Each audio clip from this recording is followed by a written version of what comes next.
not even 9 yet and I'm already like, I'm late, which I have a similar story with my callback for Shazam. So if you want to hear that. During the latest run of Evita in the West End, an unconventional staging decision has turned what should have been a triumphant theatrical revival into one of the most heated controversies in modern musical theatre.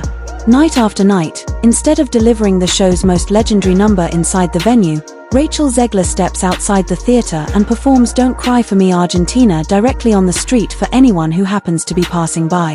What first appeared to be a spontaneous, artistic flourish quickly transformed into a viral sensation, with massive crowds gathering outside, phones held high, capturing a moment that traditionally belongs inside the walls of the theatre. On opening night, the scene escalated into something resembling a public event rather than a controlled stage performance. The sidewalk outside filled with fans, tourists, and curious onlookers who hadn't paid a single penny for a ticket, yet were suddenly granted a front-row view of the show's emotional centerpiece. Meanwhile, inside the theater, paying audience members sat in their seats watching the climactic performance unfold, not live in front of them, but on a screen through a balcony-mounted live feed. The contrast between the electric energy outdoors and the muted, distant experience indoors only intensified the growing sense of frustration. The production's director, Jamie Lloyd, added fuel to the fire when he stated in an interview with Deadline that he hopes to bring this exact version of the show to Broadway in the near future. While some applauded the ambition and the attempt to break traditional theatrical boundaries, many others saw the comment as deeply troubling. For them, the idea that this controversial staging could soon reach New York felt less like innovation and more like a warning of what might be coming. As viral clips flooded social media, the response from ticket holders was swift and fierce.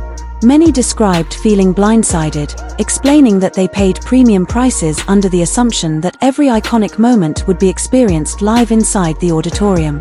Instead, they found themselves watching the emotional peak of the show on a screen while people outside the building received the full, unfiltered performance for free. The feeling of betrayal spread quickly, with critics labeling the situation a textbook bait and switch. The anger wasn't just about missing a performance, it was about the principle of paying top dollar for what turned out to be a second-hand experience. The psychological impact on audiences inside the theater cannot be overstated. Imagine sitting in a historic venue, fully expecting to witness one of the most famous musical numbers ever written unfold right before your eyes, only to realize at the very moment it begins that the star has left the room. Instead of applause echoing from the stage, the audience is left staring at a projection, aware that the real magic is happening somewhere else, surrounded by strangers who never bought a ticket. For many, that realization turned excitement into disbelief and disappointment almost instantly. This controversy did not emerge in a vacuum. Lloyd has previously experimented with similar immersive, street-integrated staging concepts in his production of Sunset Boulevard, where a principal actor exits the theater mid-performance and continues the scene live on the streets of Times Square.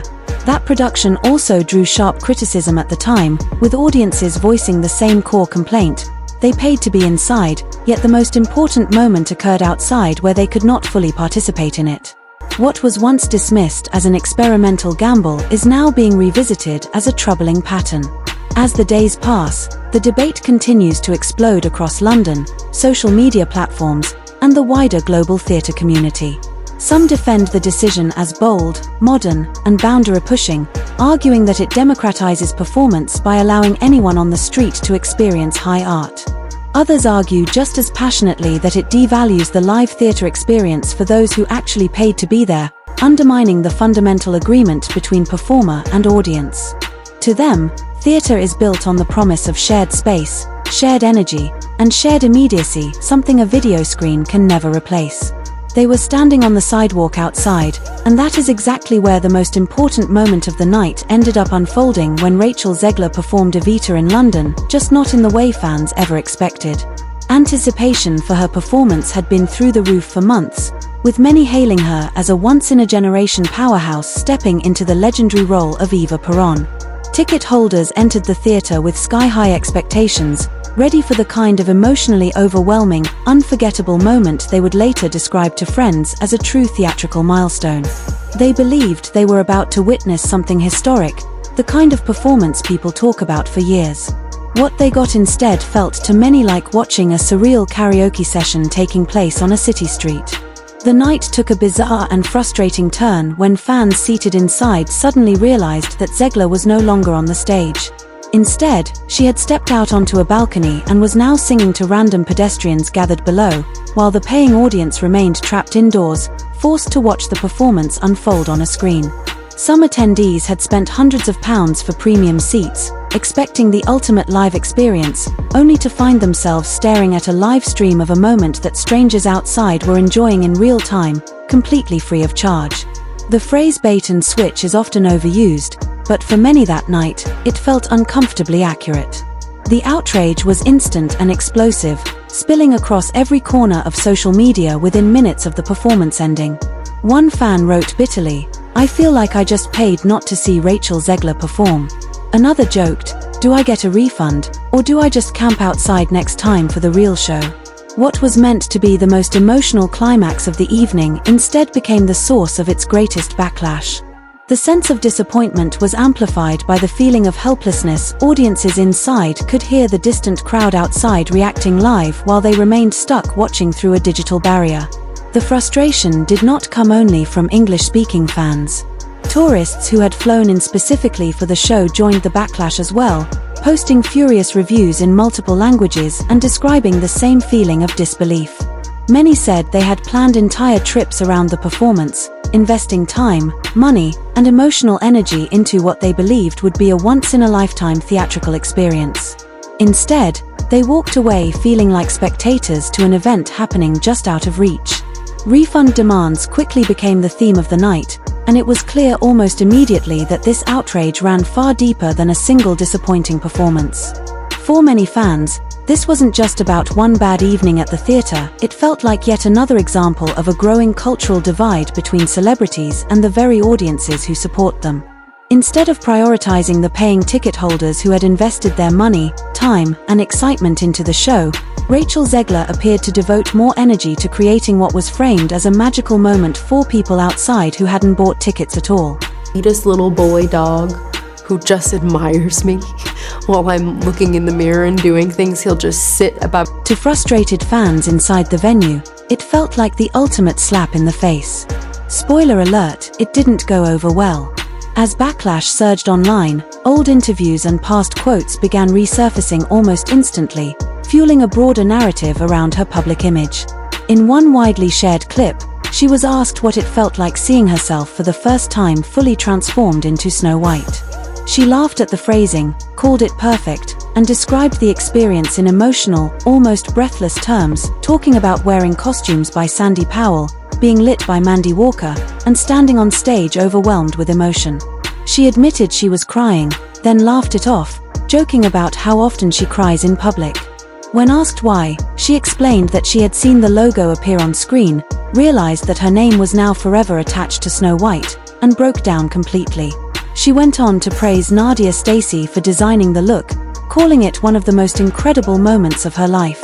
Then, in the same breath, she described watching the playback of herself on screen and feeling so overwhelmed that she nearly felt sick, emotionally overloaded with happiness. What was meant to be a heartfelt, vulnerable moment has since been reframed by critics as another example of her emotional, unfiltered public persona, one that many believe has consistently clashed with effective public relations. And her response to the Evita backlash did little to calm the storm. In fact, many say it only made things worse. That response has now been tied by critics to a pattern of past public missteps that continue to follow her. It has led many to ask a brutal question. How does someone go from being labeled Hollywood's next big thing to being openly called box office poison almost overnight? To some observers, Rachel Zegler seems to have cracked that unfortunate code. Her public image, once polished and glowing, is now being described as crumbling faster than a movie's Rotten Tomatoes score after a critic's embargo lifts. And for many, it's not hard to see why. Between a string of tone-deaf comments and what critics describe as a recurring habit of slipping on PR banana peels, her once sparkling reputation now appears fragile at best. One of the most cited examples remains her remarks about the upcoming Snow White remake. At one point, she casually reduced the original animated classic to just 1937, a phrase that instantly upset longtime fans. To many, that year isn't some throwaway timestamp, it represents the foundation of an entire legacy.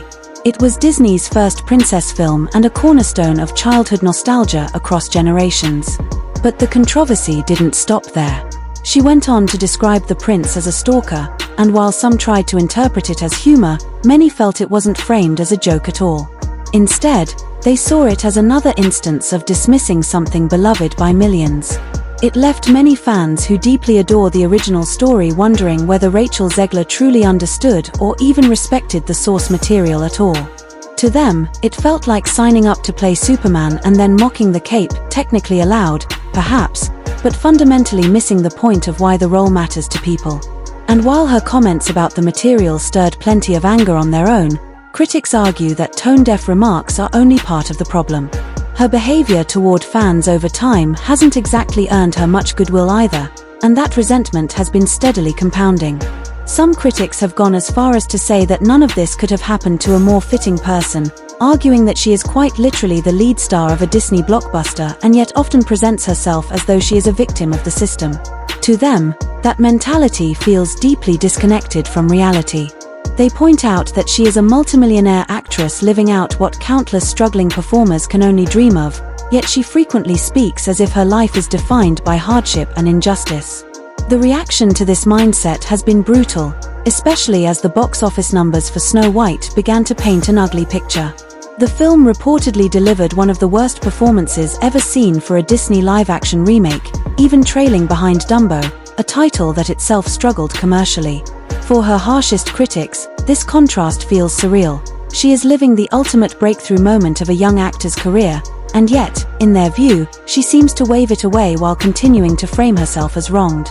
They argue that at this level of stardom she should be projecting confidence, positivity, and a sense of gratitude, but instead, they see someone increasingly combative, political, and dismissive. Then there are the fan interaction controversies that continue to resurface. One of the most infamous involved a fan who dared to sing her own song inside a restroom.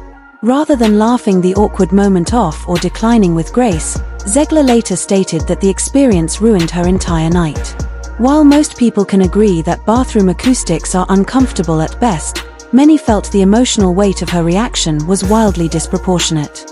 Another widely criticized moment came when she openly admitted to pretending to enjoy fan interactions at Disneyland. For many, that confession shattered any illusion of authenticity and warmth. Taken together, these moments hardly paint the image of a classic Hollywood sweetheart. The skepticism doesn't stop there. Even her rumored casting in The Sound of Music has raised eyebrows, largely because the production is forever associated with the grace, humility, and charm of Julie Andrews. The comparisons have not been kind. Critics argue that Zegler lacks the humility and warmth needed to step into a role of that legacy, and fair or not, many believe her increasingly visible public ego is working against her rather than in her favor.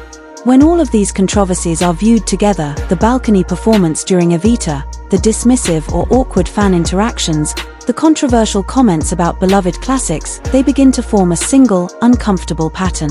The core issue, according to critics, is that she appears fundamentally out of sync with her audience. The Evita moment on the balcony was not just a poorly planned staging choice to angry ticket holders, it became a symbol of something much bigger. It represented a growing disconnect between performer and fan, between expectation and reality. People felt brushed aside, as though their emotional and financial investment simply did not matter.